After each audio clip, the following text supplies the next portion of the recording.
Զարմացած եմ տրամաբանությունից այս միջոցառման դեմ պայքարողների։ Ես տեսա, որ ուրեմն որոշ շրջանակներ ժողովրդավարության մասին, ժողովրդավարության բացակայության մասին ինչ-որ հավաքներ էին կազմակերպել, 12 հոգով դուրս էին եկել նախագահականի դիմաց և բողոքում էին, որ Հայաստանում ժողովրդավարություն չկա։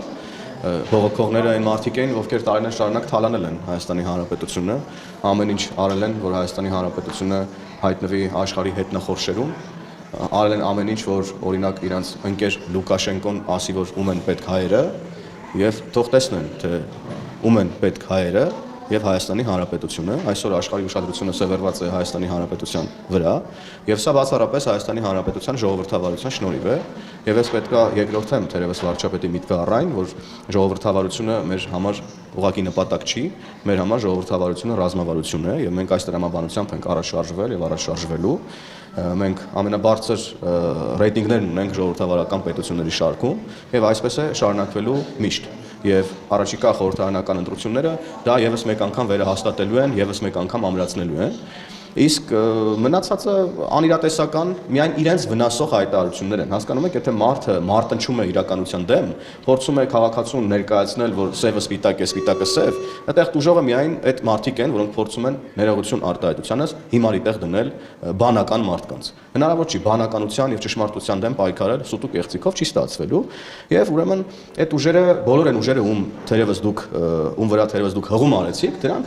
պատերազմի եռագլուխ կուսակցության ներկայացուցիչներ են, որոնք տապալվելու են եւ ջախջախվելու են, եւ Հայաստանի Հանրապետության ժողովուրդը շատ հեռու է ուղարկելու այն մարդկանց, որոնք ուզում են անընդհատ ցավի եւ ողբերգության մեջ պահել Հայաստանի Հանրապետությունը, ելի եմ կրկնում, ուզում են, որ Հայաստանի Հանրապետությունը հայտնվի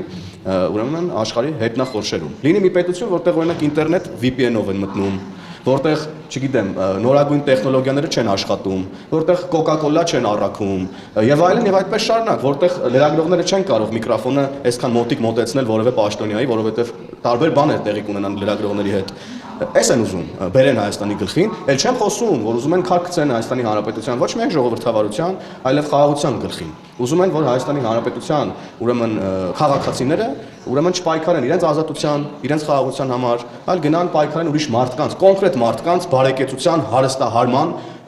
համար։ Էս են ուզում։ Ինչպես որ եղել է ներողություն 2018 թվականից առաջ։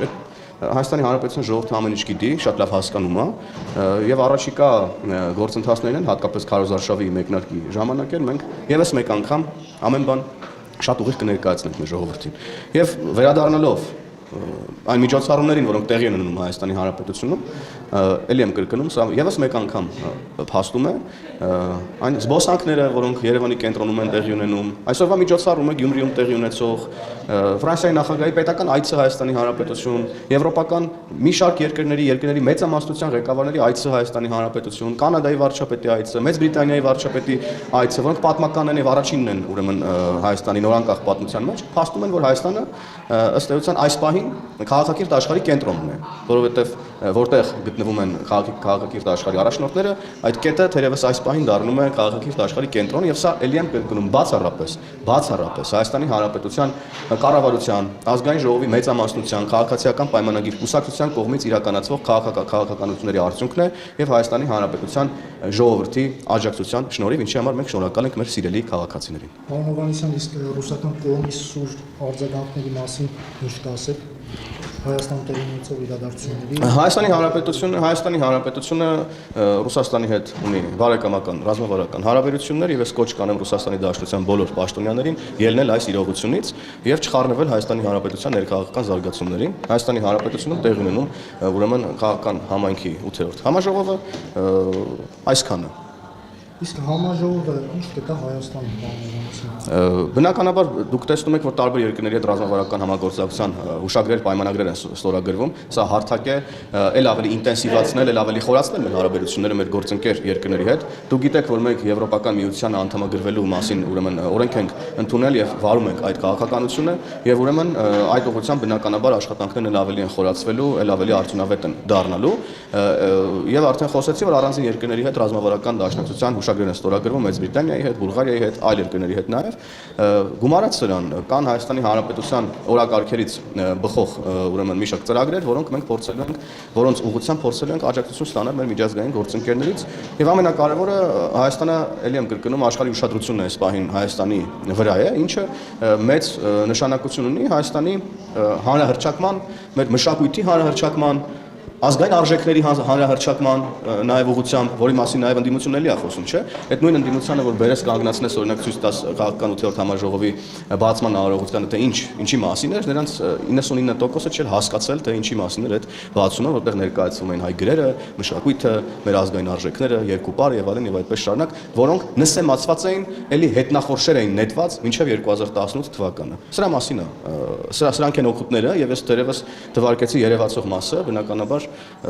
դրանք բազմաթիվ են։ Պարոն Հովհաննիսյան,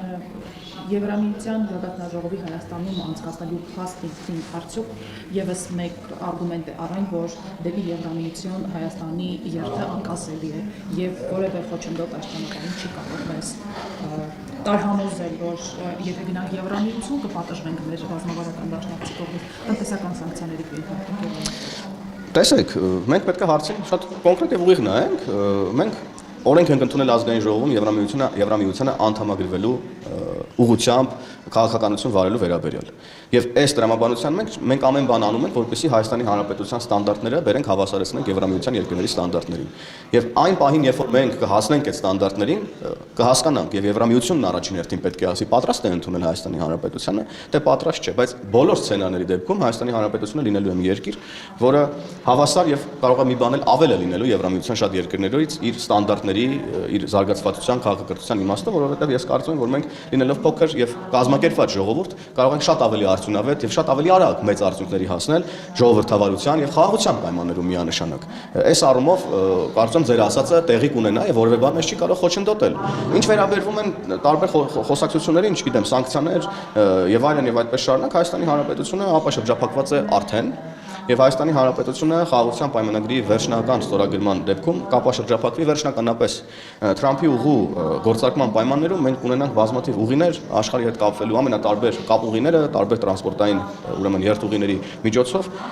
ինչը թույլ չի տա որևէ մեկին կախվածության մեջ պահել Հայաստանի Հանրապետությունը։ Եվ մեր քաղաքականության թեզերից մեկը նաեւ այն է, որ մենք ուրեմն մեկ կետից կախվածությունը պետք է փոխարինենք բազմաթիվ կետերից կախվածություններով եւ նաեւ մեզանից կախվածություն ստեղծենք դրական իմաստով, համագործակցության իմաստով այլ երկրների հետ։ Ինչը թույլ չի տա, որ որևէ մեկը մտքով անգամ անցկացնի, որ կարող է ճնշել ուրեմն որևէ պետության, որևէ ժողովրդի, չգիտեմ, ինչ որ մի բան սանկցիայի տակ դնելու, ինչ որ մի բան արգելափակելու, ինչ որ մի ապրանք չընդունելու, ինչ որ մի ապրանք չուղարկելու տրամաբանության մեջ, որովհետեւ եթե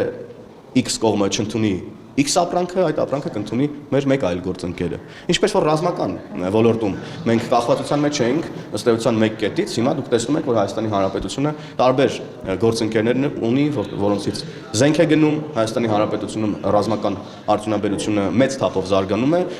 եւ այս տրամաբանությունը տարածվում է նաեւ այլ ոլորտների վրա, սկսած տեղեկատվական տեխնոլոգիաներից ավարտված սննդի եւ այլ ուրեմն արդյունաբերման ոլորտներին։ Պարոն Հովհաննիսյան, մեկ հարցեր վերջելի, այսքան ձեր նշած դրական միտումներից բացի նաև անդրադառնանք հայ ռազմագերիներին Ադրբեջանում գտնվող, ուզում ենք հասկանալ, կարող է այս հյուրընկալությունը նաև ազդել հայ ռազմագերիների վերադարձին դեպի Հայաստան, ինչ սպասենք։ Ադրբեջանում պահվող մեր հայրենակիցների ուղղությամբ, նրանց տուն վերադարձի ուղղությամբ ամենօրյա աշխատանք է տարվում եւ մենք միանշանակ վստահ ենք, որ խաղաղության պայմաններում այդ գործընթացն ավելի արդյունավետ տեղի կունենա եւ ավելի արագ նրանք կվերադառնան իրենց հայրենիք։ Դուք տեսնում եք, որ գործընթացները որքան որ գնում են դեպի խաղաղության ամրացում, այնքան մենք ավելի շատ արդյունք ենք ունենում։ Մեր պատկերացրած արդյունքներն են ոչ, մեր պատկերացրած ժամանակում մեր հայրենակիցները վերադառնում հայրենիք ոչ, բայց ելի եմ կրկնում բոլոր հարցերը հնարավոր ավելի արդյունավետ լուծել եւ հասցեագրել խաղաղության պայմաններում, ինչի ուղղությամբ մենք աշխատում ենք։ Մեր գործընկերները Հայաստանում գտնվող հրապարակայինել են խոսել սրա մասին, որ ուրեմն կաջակցեն այս իմաստով խորհրդակցելու, զրուցելու Ադրբեջանի ղեկավարության հետ այդ տրամաբանության մեջ եւ ձեր հարցին եթե ամբողջական պատասխան եմ, ապա միանշանակ կարծում եմ, որ մթնոլորտը դրական ձևավորված Հայաստանի Հանրապետության շուրջ եւ այն մթնոլորտը, որը նաեւ ձևավորվել է Հայաստանի Հանրապետության եւ Ադրբեջանի միջև եղած հարաբերությունների կարգավորման շուրջ, միանշանակ նպաստելու է, որ բոլոր խնդրահարույց հարցերը լուծվեն ոչ միայն մեր հայրենակիցների վերադարձի իմաստով, այլև Հայաստանի Հանրապետությունում գտնվող ադրբեջանական զորքերի ելման դիրքեր վերադարձի իմաստով, սահմանազատման եւ սահմանագծման գործընթացի արագացման իմաստով, կապուղիների բացման իմաստով եւ այլն եւ այլն։ Շնորհակալ եմ։ Պարոն Հովհաննիսյան, վերջին օրերին նաև 300,000 ադրբեջանցիների Հայաստան վերադարձի թեզն է ձեր դիմադիր գործընկերները ակտիվորեն շրջանառում, թեև ամենաբարձր մակարդակով հերքվել է նման գործընթացի լինելիությունը, բայց այդուհանդերձ դա տիրաժավորվում է քաղաքական ուժերից մեկի լիդերն էլ կարծեմ նախորդին անդրարեց, որ գագաթնաժողովի անցկացումը Հայաստանում ընդհանուր 300,000 ադրբեջանցիների վերադարձի նախագծն է։ Ձեր դիտարկման պարոն Հովհաննիսյան, այս թեզը հիմա շրջանառելը նախընտրական ահաբեկչության տրամաբանության մեջ է։ Փորձում են այո ահաբեկել Հայաստանի Հանրապետության ժողովրդին, եթե 2021 թվականին շրջանառում էին թե Զանգեզուրի Միջանցքի մասին, տարբեր ինչ որ գաղտնի փաստաթղթերի, հավելվածների մասին, որոնք մութ սենյակներում քննարկվում են, այո, բանավոր պայմանավորվածությունների մասին էին խոսվում։ Հիմա մենք հասկանում ենք, թե այս մարդիկ ինչ էին փորձում անել, հատկապես 2021 թվականին, երբ որ էմոցիոնալ ֆոնն ավելի բարձր էր։ Այս վերջին 5 տարիների ընթացքում Հայաստանի Հանրապետության քաղաքացին տեսավ ձեր թվարկած դերակատարները, որ շարքային ստախոսներ են, հիմա նրանց ավելացել է եւս մեկը, Ռուսաստանից ուղարկված ուրեմն Նիժնի Տապերի ներկայացուցիչը, ով մի կերպ հայերեն արտահայտվելով փորձում է հայ ժողովրդին ինչ-որ բաներում համոզել։ Սա սովորական ուրեմն տերոր է Հայաստանի Հանրապետության ժողովրդի նկատմամբ, պատերազմի եռագլուխ ուրեմն կուսակցության կողմից եւ ըստ էության Հայաստանի Հանրապետության ժողովուրդը էլ եմ կրկնում, ամեն ինչ շատ լավ հասկանում է, որևէ խոսակցություն չի եղել եւ չկա 300,000 ադրբեջանցիների Հայաստանում տեղակայելու մասին։ Հայաստանի Հանրապետությունում գտնվող այս պահին գտնվող ուժերը, պատերազմի եռագլուխ կուսակցության ներկայացուցիչները, Ծառուկյանը, Քոչարյանը եւ Նիժնի Տապերի ներկայացուցիչ Տաշիր Սամվելը իրենց խոսույթով ուրեմն ստեղծում են ֆոն Լեռնային Ղարաբաղի ուրեմն մեր հայրենակիցների վերադարձի վերաբերյալ խոսույթով ընդհանուր մինչև Ղարաբաղը վերադարձնելու խոսույթով ագրեսիա են փորձում ստեղծել Հայաստանի Հանրապետության նկատմամբ եւ այդ ֆոնի վրա սկսում են գեներացնել կեղծ ուրեմն խոսույթ, կեղծ տեղեկատվություն, որպեսզի ահաբեկեն հայ ժողովրդին։ Փորձում են ստեղծել մի իրավիճակ, երբ որ Հայաստանը պետք է վերադարձնեն հենակետի կարգավիճակ։ Սա են անում այս մարդիկ։ Եվ նրանց նպատակը այս քաղաքական խոսակցություններից անդին մեկն է Հայաստանը վերադարձնել 2018 թվականից առաջ ուրեմն եղած իրավիճակին, որտեղ Հայաստանը կախված էր մեկ կետից, հենակետ էր այ երկրների համար, որտեղ ով ուզեր, ինչ ուժեր կբերեր տեղակայեր եւ Հայաստանը կօգտագործեր իր տարածքը, կօգտագործեր Հայաստանի ժողովրդին կօգտագործեր իրենց նպատակներն իրականացնելու համար։ Այս մարդիկ ուզում են, որ Հայաստանի Հանրապետության քաղաքացին, Հայաստանի Հանրապետության ժողովուրդը դադարի պայքարել իր ազատության համար, իր խաղաղության համար, չունենա դրա տեսական հնարավորությունը եւ գնա այլ երկրների ազատությունների, այլ երկրների բարեկեցության համար պայքարի։ Չի լինելու նման բան։ Հայաստանի Հանրապետության ժողովուրդը ապրելու է խաղաղ, երջանիկ, ժողովրդավար, պաշտպանված իր հարևանների հետ դիվանագիտական կապեր ունեցող երկրում, այլևս այդպես է լինելու եւ հունիսի 7-ին քաղաքացին շատ հեռու է ուղարկելու ուրեմն Հայաստանի վաղճանը եւ հայ ժողովրդի ցավը երազող պատերազմի եռագլուխ կուսակցության ներկայացուցիչներին։ Շնորհակալ եմ։